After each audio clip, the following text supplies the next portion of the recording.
Olá, eu sou a Vivian Sampaio e estou contando um pouquinho da minha história. Quem é a Vivian?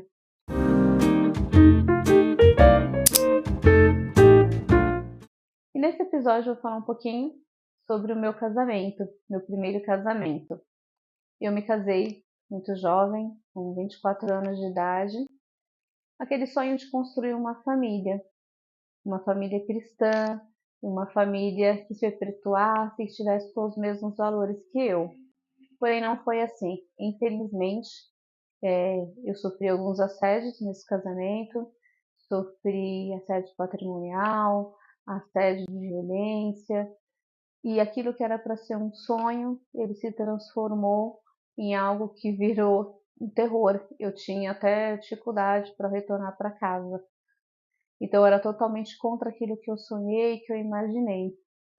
Então, mas eu tinha dificuldade em identificar isso e também de acreditar e de mostrar isso também, né, perante meus amigos, perante a minha família, porque era o sonho, né, o casamento perfeito, a vida perfeita.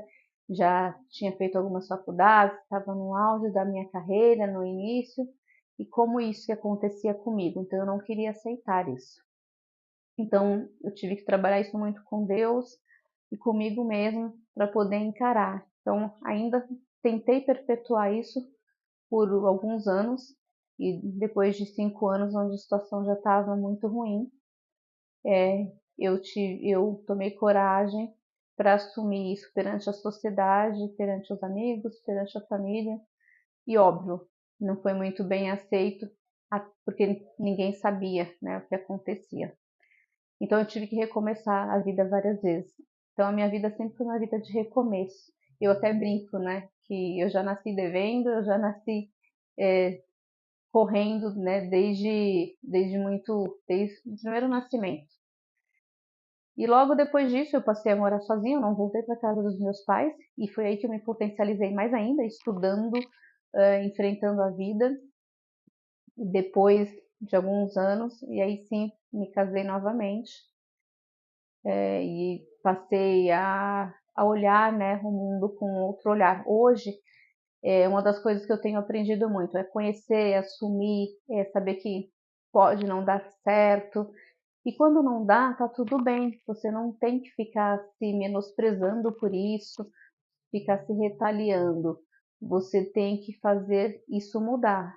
Então, isso é uma das dicas que eu dou também nas palestras que faço, nas imersões que faço, como você mudar. Você tem que ser o CEO da sua vida, controlar realmente a tua vida e entender que pode dar errado, que pode mudar e acreditar que não existe um mundo perfeito. Bom, depois disso,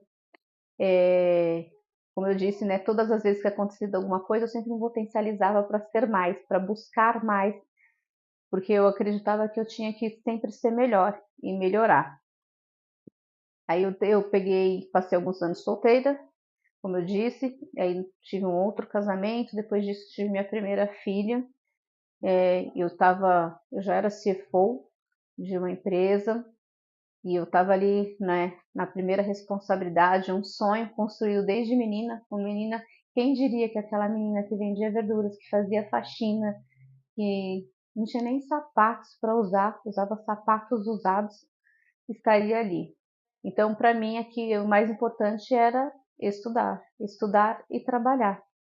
E aí eu me deparei com uma gravidez, que foi a minha primeira gravidez, e eu tive que tomar algumas decisões ali. Se eu ia assumir como CFO em outro país ou continuaria no Brasil.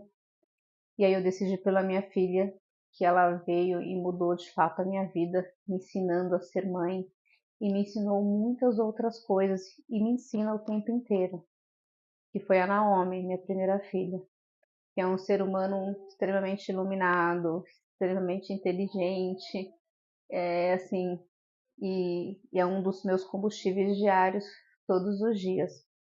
Quando essa minha filha logo nasceu, ela teve alguns problemas de saúde, então foi outras questões que eu tive que identificar e também tirar um pouco o pé do acelerador na minha carreira, e tive que tomar outras decisões também por conta disso.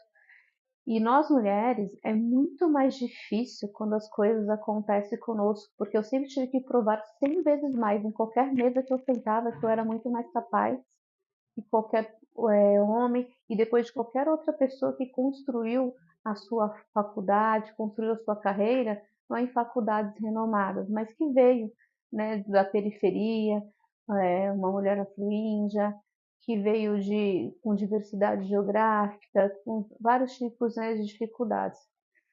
Então, a gente não se permitia, e isso foi normalizando na minha vida. A gente foi normalizando isso, que tinha que ser assim, que estava tudo bem. E quando essa minha filha chegou, ela começou a me mostrar que eu não tinha que normalizar tudo e que as coisas não precisavam ser dessa forma. Então eu fui aprendendo isso. E ela foi ficando doente, ela teve alguns problemas de saúde. Quando teve aquela gripe suína aqui no Brasil, que começou, ela foi uma das pessoas infectadas. Ela quase morreu umas 3 vezes já em situações que não se tinha solução, ficando internada, mas a gente orava e acreditava, e Deus sempre foi nos permitindo, porque os planos não são nossos, né? São de Deus. Depois disso, eu comecei a olhar o mundo de uma outra forma e comecei a colocar realmente quem a vive. Olha, eu construí tudo isso até aqui, mas eu posso fazer diferente. E começou o desejo ardente realmente de mostrar em mim. E o que eu poderia fazer diferente para essas mulheres, mostrar que elas podem, que elas também conseguem, e não só para as mulheres, para outras pessoas, porque eu vim de uma situação que era muito difícil e não existia perspectiva. A maioria das minhas amigas daquela época ou virou dona de casa, ou desistiu, e não buscaram os seus sonhos porque achavam que elas não tinham esse direito e que não conseguiriam, que tudo era muito difícil. Depois disso, passaram-se alguns anos e eu fiquei só com uma filha mesmo, mas eu decidi ter uma outra filha. E aí sim, que é a Sophie. Eu tive a Sophie uma gestação bastante difícil com a Sophie, e trabalhando bastante. Eu sempre fui uma workaholic. Quando a Sophie nasceu também, de um parto de mais de 7 horas e meia normal, ela também mudou o mundo. Eu brinco, né, que eu tenho 2 filhas literalmente únicas, me mostrando um outro lado. E essa vontade foi ficando mais forte de fazer essa transição de carreira, de realmente construir algo com os meus princípios, com os meus valores e com propósito, para ajudar não só a empresa, mas principalmente para ajudar pessoas. Então, isso recentemente, né, cerca de um ano e pouco atrás, eu fiz essa transição de carreira e estou aqui, né, fazendo todo esse processo de palestras e imersões para mostrar também para as pessoas como eu construí a minha história e como elas também podem construir e podem também se tornarem especialistas naquilo que elas fazem. Então eu digo, às vezes as pessoas nos olham e é normal as pessoas nos olharem e já ter suas conjecturas, considerações, mas não sabe dos bastidores, o que é chegar até aqui, o que foi. Eu sempre falo que foi sangue, suor e lágrima, e às vezes foram muitas lágrimas.